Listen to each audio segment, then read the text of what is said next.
जय भीम नमो बुद्धाय। तो साथियों, पिछली वीडियो में हमने आपको डॉक्टर भीमराव अंबेडकर का पत्र बताया था। उस पत्र में बाबा साहब अंबेडकर ने भारत में जाति प्रथा के बारे में विस्तार से लिखा था। आज के दूसरे एपिसोड के वीडियो में हम डॉक्टर भीमराव अंबेडकर और लाहौर के हर भगवान के बीच जो पत्र लिखे गए उन्हें लेकर आए हैं। लाहौर से हर भगवान द्वारा डॉक्टर अंबेडकर को 14 अप्रैल 1936 को पत्र लिखा गया। इस पत्र में उन्होंने डॉक्टर अंबेडकर के उस भाषण की प्रतियों को छपवाने और कार्यक्रम को लेकर बात की जिसमें डॉक्टर अंबेडकर ने जाति तोड़ने की बात कही थी। प्रिय डॉक्टर साहब, मैं 12 तारीख को बंबई से यहां लौटा हूं और तभी से मैं लगातार रेल में बताई 5 से 6 रातों तक सो न सकने के कारण अस्वस्थ हूं। यहां पहुंचने पर मुझे पता चला कि आप अमृतसर आए थे। यदि मैं बाहर आने जाने के लिए ठीक रहता तो मैं वहां आपसे मिलता। मैंने आपका भाषण अनुवाद के लिए श्री संत राम को दे दिया है। उन्होंने इसे बहुत पसंद किया है, किंतु उन्हें विश्वास नहीं है कि 25 तारीख से पहले इसे छपे जाने के लिए वह इसका अनुवाद कर सकेंगे। कुछ भी हो, इसका व्यापक प्रचार होगा और हमें विश्वास है कि यह सोए हुए हिंदुओं को जगाएगा।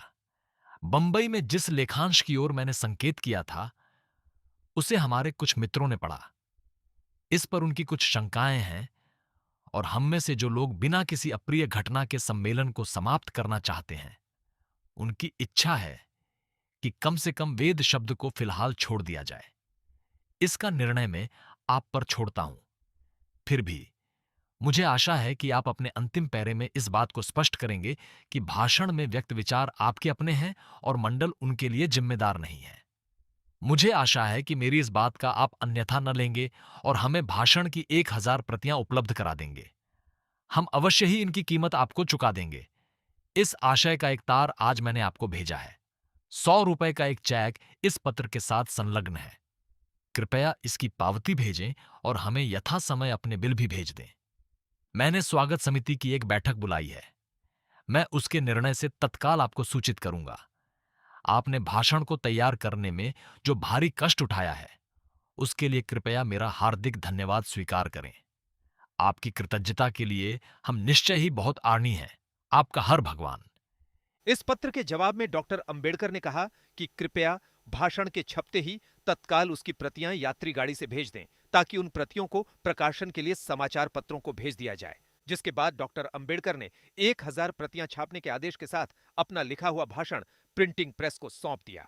8 दिन के डॉक्टर अंबेडकर को श्री हर भगवान का एक और पत्र प्राप्त हुआ। ये पत्र हर भगवान ने लाहौर से 22 अप्रैल 1936 को लिखा था। प्रिय डॉक्टर अंबेडकर, हमें आपका तार और पत्र प्राप्त हुआ। इसके लिए कृपया हमारा धन्यवाद स्वीकार करें। आपकी इच्छानुसार हमने सम्मेलन को फिर स्थगित कर दिया है, किंतु हम महसूस करते हैं कि इसे 25 तथा 26 तारीख को आयोजित करना अधिक बेहतर होगा, क्योंकि पंजाब में मौसम दिन प्रतिदिन गर्म होता जा रहा है। मई के मध्य में यहाँ बहुत गर्म हो जाएगा और दिन के समय बैठकें करना बहुत सुखद है और आरामदायक नहीं रहेगा। फिर भी यदि यह सम्मेलन मई के मध्य में होता है तो हम इसे यथासंभव आरामदायक बनाने के लिए भरसक प्रयत्न करेंगे। किंतु एक बात है जिसे हम आपकी जानकारी में लाने के लिए विवश हैं। आपको याद होगा कि जब मैंने धर्म परिवर्तन के विषय पर आपकी घोषणा के संबंध में अपने कुछ लोगों द्वारा उठाई आशंकाओं की ओर आपका ध्यान आकर्षित किया था, तो आपने बताया था कि यह बात निस्संदेह मंडल के कार्य क्षेत्र से बाहर है और उसके संबंध में आपका हमारे मंच से कुछ भी कहने का इरादा नहीं है। इसके साथ ही जब आपने भाषण की पांडुलिपि मुझे दी तो आपने आश्वासन दिया था कि वही आपके भाषण का मुख्य अंश है और आप केवल 2 या 3 अंतिम पैरे उसमें जोड़ना चाहते हैं। आपके भाषण की दूसरी किस्त मिलने पर यह देखकर हम दंग रह गए कि यह भाषण इतना लंबा हो जाएगा कि बहुत कम लोग ही इस सारे भाषण को पढ़ना चाहेंगे। इसके अलावा आपने अपने भाषण में एक से अधिक बार यह कहा है कि मैंने हिंदू समाज से अलग होने का निर्णय कर लिया है और एक हिंदू के रूप में यह मेरा अंतिम भाषण है। आपने अनावश्यक रूप से वेदों और हिंदुओं के अन्य धार्मिक ग्रंथों की नैतिकता तथा उनके औचित्य पर प्रहार किया है और हिंदू धर्म के तकनीकी पक्ष पर विस्तार पूर्वक चर्चा की है, जिनका विवादास्पद समस्या से कतई कोई संबंध नहीं है। इससे कुछ परिच्छेद तो असंगत और अप्रासंगिक हो गए हैं। यदि आप अपने भाषण को उसी अंश तक सीमित रखते जो आपने मुझे दिया था, या अगर उसमें कोई वृद्धि करना आवश्यक ही था तो वह भी वहीं तक सीमित रहती जो आपने ब्राह्मणवाद आदि पर लिखा है, तो इससे हमें बड़ी प्रसन्नता होगी। अंतिम अंश जो हिंदू धर्म के पूर्ण उन्मूलन के संबंध में है और हिंदुओं के पवित्र ग्रंथों की नैतिकता पर संदेह व्यक्त करता है तथा हिंदू समाज को छोड़ देने के आपके इरादे की ओर संकेत करता है, मुझे संगत प्रतीत नहीं होता। अतः मैं सम्मेलन के लिए उत्तरदायी लोगों की ओर से बड़ी विनम्रता के साथ आपसे अनुरोध करता हूं कि आप ऊपर संदर्भित परिच्छेदों को छोड़ दें और भाषण को वहीं समाप्त कर दें जहां तक आपने मुझे दिया था, या आप चाहें तो ब्राह्मणवाद तक कुछ पैरे उसमें जोड़ दें। हम नहीं समझते कि भाषण को अनावश्यक रूप से उत्तेजनात्मक और कष्टकारी बनाने में कोई बुद्धिमानी है। हम में से कई लोग आपकी भावनाओं का समर्थन करते हैं और हिंदू धर्म के पुनर्निर्माण हेतु आपका मार्गदर्शन चाहते हैं। यदि आप अपने विचारों के लोगों को आपस में मिलाने का निर्णय करते तो बड़ी संख्या में लोग आपके सुधारवादी कार्यकर्ताओं में शामिल हो जाते। वास्तव में हमने सोचा था कि आप जाति प्रथा की बुराइयों को समाप्त करने में हमारा मार्गदर्शन करेंगे, विशेषकर जब आपने इस विषय का इतना गहन अध्ययन किया है। हमारा विचार था कि आप एक क्रांति लाकर इस दिशा में किए जा रहे महान प्रयासों के केंद्र बिंदु बनकर हमारे हाथ मजबूत करेंगे, किंतु आपने घोषणा जिस रूप में की है उसके दोहराए जाने से इसकी शक्ति समाप्त हो जाती है और यह एक घिसी पिटी चीज बनकर रह जाती है। ऐसी परिस्थितियों में मैं आपसे अनुरोध करूंगा कि आप सारे मामले पर फिर से विचार करें और यह कहकर अपने भाषण को अधिक प्रभावी बनाएं कि यदि हिंदू लोग जाति प्रथा को समाप्त करने की दिशा में ईमानदारी से काम करने के इच्छुक हैं, चाहे उन्हें इसके लिए अपने सगे संबंधियों और धार्मिक मान्यताओं को ही तिलांजलि क्यों न देनी पड़े, तो मुझे इस कार्य की अगुवाई करने में प्रसन्नता होगी। यदि आप ऐसा करते हैं तो मुझे आशा है कि आपको ऐसे प्रयास में पंजाब से तत्काल अनुकूल प्रतिक्रिया प्राप्त होगी। यदि आप ऐसे समय पर हमारी सहायता करेंगे तो मैं आपका आभारी रहूंगा, क्योंकि हम पहले ही भारी खर्च कर चुके हैं और बड़े असमंजस की स्थिति में हैं। कृपया हमें वापसी डाक से सूचित करें कि क्या आपने भाषण को उपर्युक्ततानुसार सीमित करने की कृपा की है। यदि आप फिर भी भाषण को पूर्ण रूप में छापने का आग्रह करते हैं तो हमें खेद है कि हमारे लिए सम्मेलन का आयोजन करना संभव और कदाचित उपयुक्त नहीं होगा और हम चाहेंगे कि इसे अनिश्चित काल के लिए स्थगित कर दिया जाए। हालांकि ऐसा करने में हमें लोगों की सद्भावना से हाथ धोना पड़ेगा, क्योंकि यह सम्मेलन बार बार स्थगित करना पड़ा है। फिर भी हम यह उल्लेख करना चाहते हैं कि आपने जाति प्रथा पर ऐसा बढ़िया प्रबंध लिखकर हमारे हृदय में एक स्थान बना लिया है। मैं कह सकता हूं कि यह अब तक लिखे गए अन्य सभी शोध प्रबंधों से बढ़कर है और यह एक मूल्यवान विरासत के रूप में सिद्ध होगा। आपने इसके तैयार करने में जो कष्ट उठाया है उसके लिए हम सदा आपके ऋणी रहेंगे। आपकी कृपा के लिए बहुत बहुत धन्यवाद। शुभकामनाओं सहित आपका हर भगवान। इस पत्र के उत्तर में 27 अप्रैल 1936 को डॉक्टर अंबेडकर ने जो उत्तर भेजा वह इस प्रकार है। प्रिय श्री हर भगवान, मुझे आपका 22 अप्रैल का पत्र प्राप्त हुआ। मुझे खेद है कि यदि मैंने अपने भाषण को संपूर्ण रूप में छापे जाने का आग्रह किया तो जात पान तोड़क मंडल की स्वागत समिति सम्मेलन को अनिश्चित काल के लिए स्थगित कर देगी। इसके उत्तर में मैं सूचित करना चाहता हूं कि यदि मंडल मेरे भाषण में अपनी परिस्थितियों के अनुकूल काट छांट करने पर जोर देगा तो मैं भी सम्मेलन को रद्द कराना चाहूंगा। मैं अस्पष्ट शब्दों का प्रयोग करना पसंद नहीं करता। आप मेरे इस निर्णय को पसंद नहीं करेंगे, किंतु मैं सम्मेलन की अध्यक्षता करने के सम्मान की खातिर उस आजादी का परित्याग नहीं कर सकता जो प्रत्येक अध्यक्ष को अपने भाषण को तैयार करने में मिलनी चाहिए। मैं मंडल को खुश करने के लिए अपने उस कर्तव्य को भी तिलांजलि नहीं दे सकता जो किसी सम्मेलन की अध्यक्षता करने वाले व्यक्ति को सही और उचित मार्गदर्शन करने के लिए प्राप्त होती है। ये एक सिद्धांत का प्रश्न है और मैं महसूस करता हूं कि मुझे किसी भी प्रकार से इससे समझौता नहीं करना चाहिए। स्वागत समिति ने जो निर्णय लिया है, मैं उसके औचित्य के बारे में किसी विवाद में नहीं पड़ता चाहता था, किंतु चूंकि आपने ऐसे कुछ कारण दिए हैं जिनसे मुझ पर दोष आरोपित होता है, इसलिए मैं उनका उत्तर देने के लिए बाध्य हूं। सर्वप्रथम मुझे उस धारणा को दूर कर देना चाहिए कि भाषण के उस अंश में व्यक्त विचार जिन पर समिति ने आपत्ति की है, मंडल के सामने अचानक ही उपस्थित हुए हैं। मुझे विश्वास है कि श्री संतराम इस बात की पुष्टि करेंगे। मेरा कहना है कि उनके एक पत्र के उत्तर में मैंने कहा था कि जाति प्रथा को तोड़ने का वास्तविक तरीका अंतरजातीय भोज और अंतरजातीय विवाह नहीं है, बल्कि उन धार्मिक धारणाओं को नष्ट करना है जिन पर जाति प्रथा की नींव रखी गई है। और श्री संत राम ने इसके प्रत्युत्तर में मुझसे उस बात को स्पष्ट करने को कहा था और माना था कि यह एक नवीन दृष्टिकोण है। श्री संत राम के इस अनुरोध के उत्तर में मैंने सोचा कि उनको लिखे गए अपने पत्र के एक वाक्य में जो बात मैंने कही थी उसे अपने भाषण में विस्तार से समझा देना चाहिए। इसलिए आप यह नहीं कह सकते कि जो विचार मैंने व्यक्त किए हैं वे नए हैं। किसी भी प्रकार से ये विचार श्री संत राम, जो आपके मंडल की जान और उसके प्रमुख मार्गदर्शक हैं, के लिए नए नहीं है। परंतु मैं इससे भी आगे यह कहता हूं कि मैंने अपने भाषण का यह अंश केवल इसलिए नहीं लिखा है कि मैंने ऐसा करना वांछनीय समझा है, बल्कि इसलिए लिखा है कि तर्क को पूरा करने के लिए ऐसा करना नितांत आवश्यक है। मुझे यह पढ़कर आश्चर्य हुआ कि भाषण के जिस अंश पर आपकी समिति को आपत्ति है उसे आप असंगत और अप्रासंगिक बताते हैं। मैं बताना चाहता हूं कि मैं एक वकील हूं और प्रासंगिकता के नियमों को उतनी अच्छी तरह जानता हूं जितना आपकी समिति का कोई सदस्य जानता है। मैं जोर देकर कहता हूं कि जिस अंश पर आपत्ति की गई है वह न केवल सबसे अधिक प्रासंगिक है बल्कि महत्वपूर्ण भी है।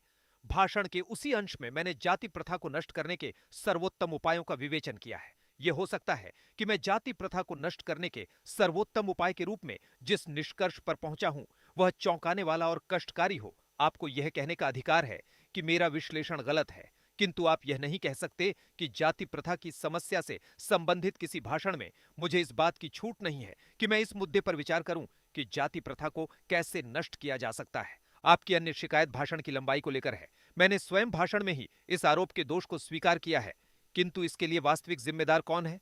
मुझे खेद है कि आपसे देर में संपर्क हुआ, नहीं तो आपको इस बात की जानकारी हो जाती कि मूल रूप से मैंने अपनी ही सुविधा के लिए एक संक्षिप्त भाषण लिखा था, क्योंकि एक विस्तृत शोध प्रबंध तैयार करने का न तो मेरे पास समय ही था और न ही शक्ति थी। मंडल ने ही मुझसे इस विषय पर विस्तार से प्रकाश डालने का अनुरोध किया था और मंडल ने ही जाति प्रथा के संबंध में प्रश्नों की एक सूची मुझे दी थी तथा मुझसे अनुरोध किया था कि मैं अपने भाषण में इनका उत्तर दूं, क्योंकि प्रायः इन्हीं प्रश्नों को मंडल तथा उसके विरोधियों के बीच विवाद में उठाया जाता है और मंडल को इनका संतोषजनक उत्तर देने में कठिनाई होती है। इस संबंध में मंडल की इच्छाओं की पूर्ति करने के प्रयास में भाषण इस सीमा तक लंबा हो गया है। जो कुछ मैंने कहा है उसे देखते हुए मुझे विश्वास है कि आप इस बात से सहमत होंगे कि भाषण के लंबा होने का दोष मेरा नहीं है। मुझे यह आशा नहीं थी कि आपका मंडल इससे इतना परेशान होगा, क्योंकि मैंने हिंदू धर्म के विनाश की बात कही है। मैं समझता था कि केवल मूर्ख ही शब्दों से घबराते हैं, किंतु ऐसा न हो कि लोगों के मन में कोई गलत धारणा उत्पन्न हो। इसके लिए मैंने इस बात को स्पष्ट करने का भारी प्रयास किया है कि धर्म और धर्म के विनाश से मेरा क्या अभिप्राय है। मुझे विश्वास है कि मेरा भाषण पढ़ने के बाद कोई भी व्यक्ति मुझे गलत नहीं समझ सकेगा। साथ में दिए गए स्पष्टीकरण के बावजूद आपका मंडल मात्र धर्म के विनाश आदि शब्दों से इतना भयभीत हो गया, इससे मंडल के प्रति मेरी श्रद्धा में कोई वृद्धि नहीं हुई। ऐसे व्यक्तियों के प्रति किसी को भी कोई श्रद्धा या सम्मान नहीं हो सकता, जो सुधारक बनकर भी उस स्थिति के तर्कपूर्ण परिणामों को देखना भी पसंद नहीं करते। इन्हें अकेला ही चलने दो।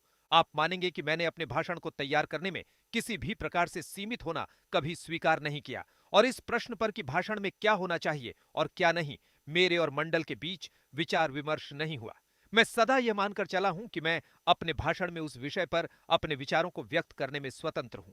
वास्तव में 9 अप्रैल को बंबई में आपके आने तक मंडल को यह पता नहीं था कि किस प्रकार का भाषण तैयार कर रहा हूं। आप जब बंबई आए तो मैंने स्वेच्छा से बताया था कि मुझे इस बात की कोई इच्छा नहीं है कि मैं दलित जातियों द्वारा धर्मांतरण के संबंध में अपने विचारों की वकालत करने के लिए मंच का उपयोग करूं।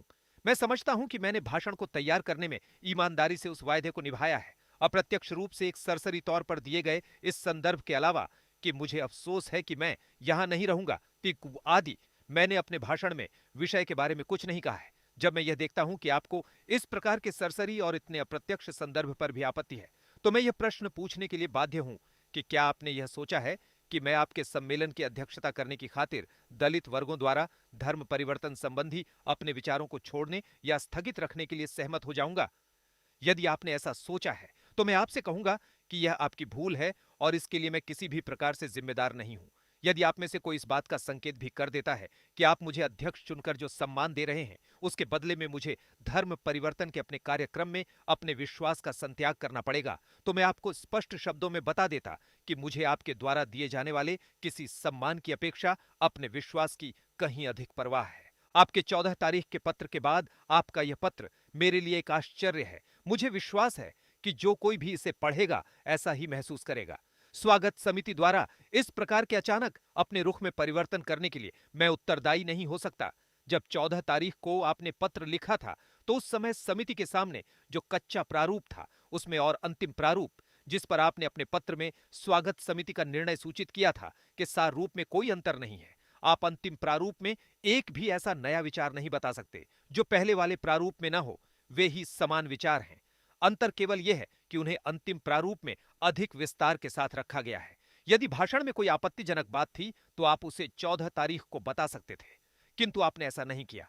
उल्टे आपने मुझसे 1000 प्रतियां छपवाने के लिए कहा और यह बात मुझ पर छोड़ दी कि मैं आपके द्वारा सुझाए गए मौलिक परिवर्तनों को स्वीकार करूं या न करूं। तदनुसार मैंने 1000 प्रतियां छपवा ली, जो अब मेरे पास पड़ी हैं।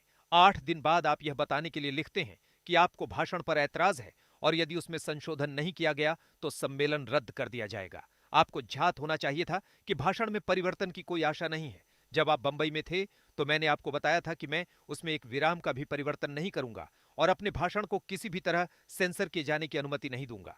आपको मेरे भाषण को जैसा वह मेरे पास से आएगा वैसा ही स्वीकार करना होगा। मैंने आपको यह भी कहा था कि भाषण में व्यक्त विचारों की जिम्मेदारी पूर्णतः मेरी होगी और यदि सम्मेलन उन्हें पसंद नहीं करेगा और उनकी निंदा करने का प्रस्ताव पास करेगा, कोई हर्ज न होगा। मैं आपके मंडल को अपने विचारों की जिम्मेदारी के भार से मुक्त करने और साथ ही अपने आप को सम्मेलन के साथ अधिक न उलझाने के लिए इतना आतुर था कि मैंने आपको सुझाव दिया था कि मेरी इच्छा है कि मेरे भाषण को अध्यक्षीय भाषण के रूप में नहीं बल्कि उद्घाटन भाषण के रूप में माना जाए और मंडल की अध्यक्षता के लिए किसी और व्यक्ति की तलाश कर लें तथा प्रस्तावों से निबट लें। 14 तारीख को आपकी समिति के अलावा कोई भी व्यक्ति निर्णय लेने की बेहतर स्थिति में नहीं था, किंतु समिति ऐसा नहीं कर सकी और इस दौरान मुझे छपाई की लागत उठानी पड़ गई, जिसे मुझे विश्वास है कि आपकी समिति को थोड़ी अधिक दृढ़ता से बचाया जा सकता था। मेरा विश्वास है कि मेरे भाषण में जो विचार व्यक्त किए गए हैं उनकी आपकी समिति से कोई लेना देना नहीं है। अनेक कारणों से मुझे विश्वास करना पड़ रहा है कि अमृतसर में आयोजित सिख प्रचार कांग्रेस में मेरी मौजूदगी स्वागत समिति द्वारा किए गए निर्णय का एक बड़ा कारण थी। समिति ने 14 और 22 अप्रैल के बीच अपने रुख में जो अचानक परिवर्तन किया उसका और कोई संतोषजनक स्पष्टीकरण नहीं हो सकता।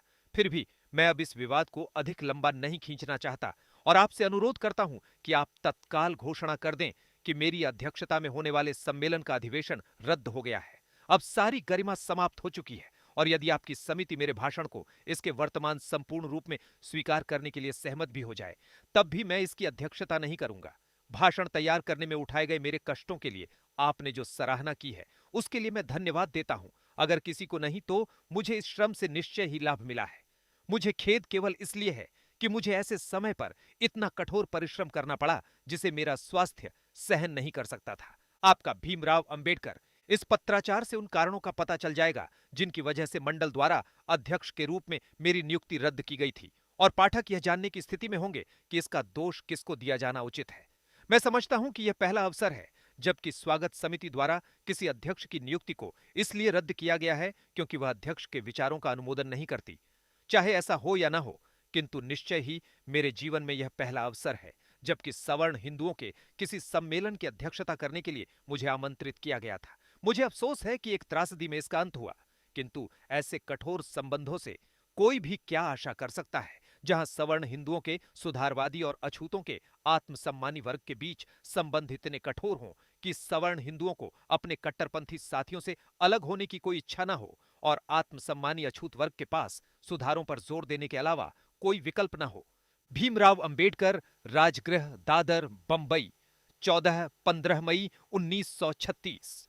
तो साथियों, यह था आज का अंक। अगले वीडियो में हम जानेंगे कि डॉक्टर अंबेडकर ने लाहौर में होने वाले जातपंत तोड़ मंडल कार्यक्रम के लिए भाषण में किन बातों को कहा था। विशेष बात यह है कि डॉक्टर अंबेडकर का यह भाषण लाहौर में पढ़ा ही नहीं जा सका क्योंकि डॉक्टर अंबेडकर के विचार सम्मेलन के लिए बेहद ही असहनीय थे। लेकिन जाने से पहले चैनल को सब्सक्राइब करना न भूलें। कमेंट बॉक्स में अपना नाम और आप यह ऑडियो बुक कहां से सुन रहे हैं लिखकर हमें जरूर बताएं। जय भीम, नमो बुद्धाय।